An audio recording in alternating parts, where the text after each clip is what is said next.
அவனுக்கு 2 தோசை ஊத்தி போடு. இந்த என்ன ஆச்சுங்க? அவனுக்கு தோசை ஊத்தி போடு. என்னாச்சுன்னு சொல்லுங்க. கேக்குறாள சொல்லு.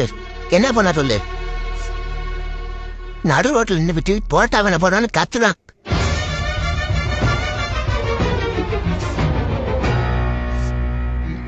இல்ல தெரியாம தான் கேக்குறேன். என்னாச்சு உனக்கு? ஏன் தோசை பிடிக்கல? எதுக்கு தோசை பிடிக்க சொல்லு. கேக்குறேன்ல சொல்லு. உம்மன்றத எப்படி சொல்லு. அது அது பரோட்டா ரொம்ப பிடிச்சிருக்கு.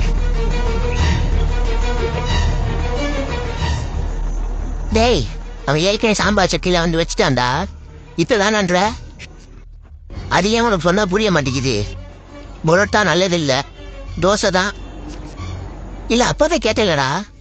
பரோட்டா வேணுமா தோசை வேணுமான்னு கேட்டனா இல்லையா அப்பே சொல்லிருக்கான் உனக்கு பிடிக்கல அப்படின்ட்டு. அப்போ தோசை சாப்பிடலான்னு நினைச்சேன்ப்பா.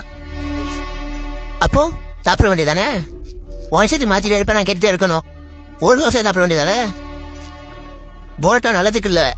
சாப்பிட்டா காலையில ஸ்கூலுக்கு போக முடியாது.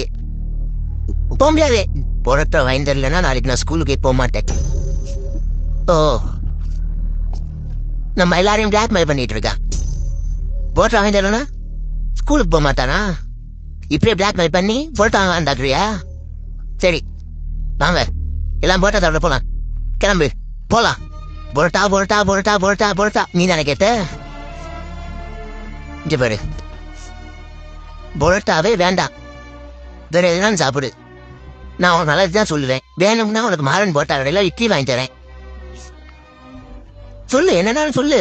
இல்லப்பா எனக்கு பரோட்டா வேண்டாம், சிக்கன் ரைஸ் தான்.